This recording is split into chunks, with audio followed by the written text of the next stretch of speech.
नमस्कार उज्जैन, मैं हूं राजेंद्र नागर इस समय आपके साथ और आप देख रहे हैं अभय न्यूज पर 14 फरवरी मंगलवार दोपहर का बुलेटिन। आइए एक नजर डालते हैं आज की हेडलाइंस पर। अब उज्जैन में भी होगा हाईवे पुलिस थाना। स्ट्रेचर पर बेटी को लेकर जन सुनवाई में पहुंचे परिजन, कलेक्टर से लगाई न्याय की गुहार। पिता पुत्री को ट्रक ने मारी टक्कर। महाशिवरात्रि और सोमवती अमावस्या के लिए ले रहे हैं नर्मदा का पानी। एसडीएम साहू और दांगी का तबादला। बुलेटिन में भी और भी बहुत कुछ है, आप सिर्फ मेरे साथ बने रहिए। इस बुलेटिन के प्रायोजक है आरके डेवलपर्स। शानदार घर खरीदें अब अपने बजट में।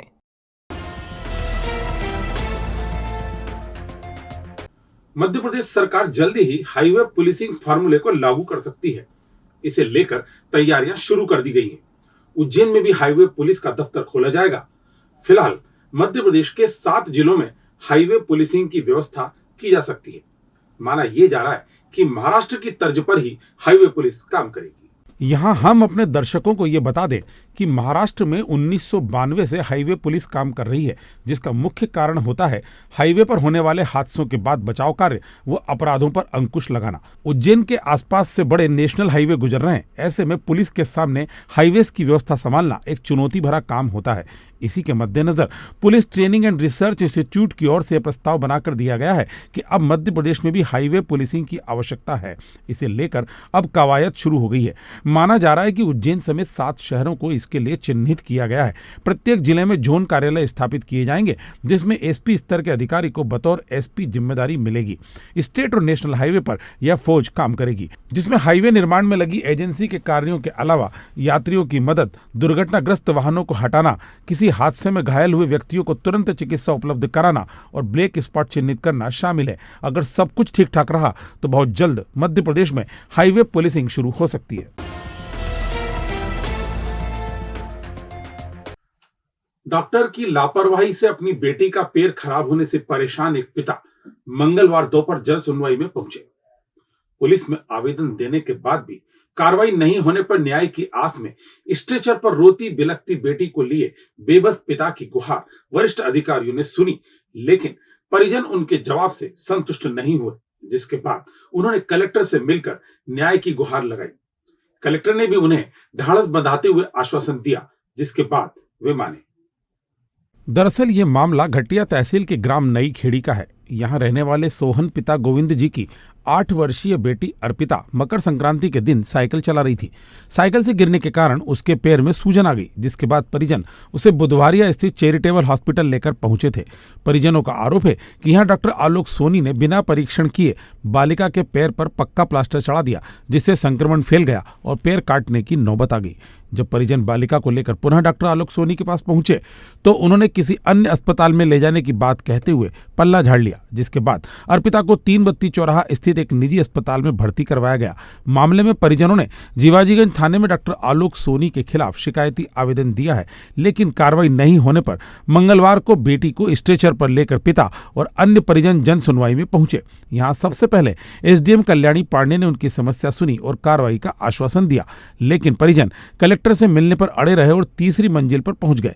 यहाँ एडीएम संतोष टेगोर ने उनसे बात की, लेकिन उन्होंने कलेक्टर से ही मिलने की बात कही। इसके बाद कलेक्टर कुमार पुरुषोत्तम ने उनसे बात की और स्वास्थ्य विभाग से प्रकरण की पूरी जानकारी ली। उन्होंने कार्रवाई की मांग कर रहे नाराज परिजनों को अर्पिता का इलाज करवाने का आश्वासन दिया, जिसके बाद परिजन वहां से रवाना हुए।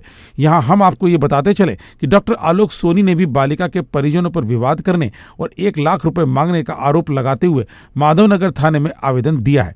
इधर प्रशासनिक संकुल भवन में दोपहर तक कई आवेदक अपनी समस्या लेकर जन सुनवाई में पहुंचते रहे, जिनका कलेक्टर सहित अन्य अधिकारियों ने निराकरण किया। बच्ची को आलोक सोनी ने गलत प्लास्टर चढ़ा दिया है, जिससे मेरी बेटी के 3 ऑपरेशन हो गए। डॉक्टर कोई रिस्क ले नहीं रहा है उसकी। अभी तक वो परेशान है, मतलब डॉक्टर ने बोल दिया कि इसके बाद भी कोई संभावना नहीं है सही होने की। तो मेरा ये कहना है कि डॉक्टर का लाइसेंस निरस्त किया, हॉस्पिटल को बंद किया जाए। उसके पुराने केस भी बिगड़े हुए हैं और वो पैसे दे से घुस दे के अभी तक वो डॉक्टर बसता आ रहा है। अभी तक किसी गरीबों की कोई सुनवाई, हमारी भी कोई सुनवाई नहीं, हमें कोई आर्थिक सहायता भी नहीं मिली है। अगर हमारी 2-3 दिन के अंदर निराकरण नहीं हुआ तो हम फिर धरने पर बैठेंगे यहाँ। उन्होंने कलेक्टर साहब ने आश्वासन दिया कि मंगलवार के पहले आपकी सुनवाई हो जाएगी, और उसके पहले सुनवाई नहीं होती तो फिर हम इस यहाँ पे बैठेंगे। जब तक हमारी सुनवाई नहीं हो, जब तक यहाँ से बेटी को नहीं ले जाएंगे। बेटी को उज्जैन से परीक्षा दिलवाकर घर लौट रहे पिता पुत्री को चंदूखेड़ी के समीप एक ट्रक ने जोरदार टक्कर मार दी। दोनों घायलों को जिला अस्पताल उज्जैन में भर्ती करवाया गया है। दरअसल बदनावर तहसील के ग्राम पीपलिया निवासी मुन्ना लाल कटारिया अपनी बेटी ट्विंकल कटारिया को अल्पाइन कॉलेज में परीक्षा दिलाकर बीती शाम घर लौट रहे थे। चंदूखेड़ी के समीप पहुंचते ही उन्हें ट्रक ने जोरदार टक्कर मार दी, जिससे दोनों घायल हो गए। उन्हें तुरंत उपचार के लिए जिला अस्पताल में भर्ती करवाया गया। हम परीक्षा दिलाने आए थे उज्जैन जिला में एलपी कॉलेज में। वहाँ से परीक्षा दे के मतलब 6:05 पे निकले वहाँ से। उसके बाद डायरेक्ट जा रहे थे चंदूखेड़ी के पास में घटना हुई हमारी, और पीछे से वो ट्रक वाला ठोक के गया, ये बता रहे हैं हम। मेरे को तो संपट ही नहीं, बेहोश हो गया था मैं तो। चाइनीज, इटालियन, पंजाबी, गुजराती, मराठी व्यंजनों का लुत्फ उठाने चले आइए food bucket cafe and restaurant. शानदार दावत और मिनिमम दाम। शहर की भीड़ से दूर आपकी kitty party, birthday party, DJ party, conference या किसी भी तरह की मीटिंग के लिए शानदार पार्टी हॉल, फंक्शन और स्वादिष्ट भोजन का एक ही नाम, food bucket cafe and restaurant. हमारा पता होटल शांति पैलेस के पीछे, चिंतामन रोड, उज्जैन। संपर्क करें 9522222107 या फिर 9039171468। महाशिवरात्रि और सोमवती अमावस्या को देखते हुए शिप्रा में नर्मदा का पानी लिया जा रहा है ताकि श्रद्धालु साफ पानी में स्नान कर सकें। दरअसल 18 फरवरी को महाशिवरात्रि पर होने वाले शिव ज्योति अर्पणम कार्यक्रम और 20 फरवरी को सोमवती अमावस्या पर बड़ी संख्या में स्नान के लिए पहुंचने वाले श्रद्धालुओं को देखते हुए नर्मदा का पानी लिया जा रहा है, जो पाइपलाइन के माध्यम से गऊ घाट पर पहुंच रहा है। महाशिवरात्रि तक पाइपलाइन को चालू रखा जाएगा।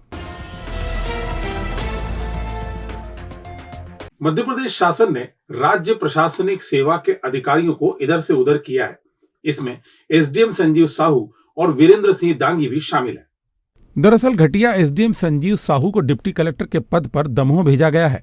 इसी तरह कोठी महल एसडीएम वीरेंद्र सिंह दांगी को डिप्टी कलेक्टर के समान पद पर राजगढ़ स्थानांतरित किया गया है। वहीं रतलाम में पदस्थ डिप्टी कलेक्टर कृतिका भिमावत को उज्जैन भेजा गया है।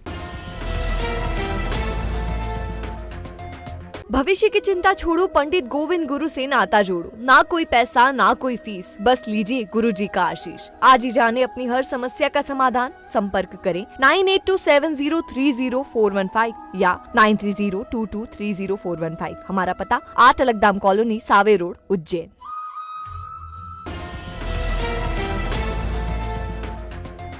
तो ये थी आज की ताजा खबरें। कल फिर इसी समय आपसे मुलाकात होगी। नमस्कार।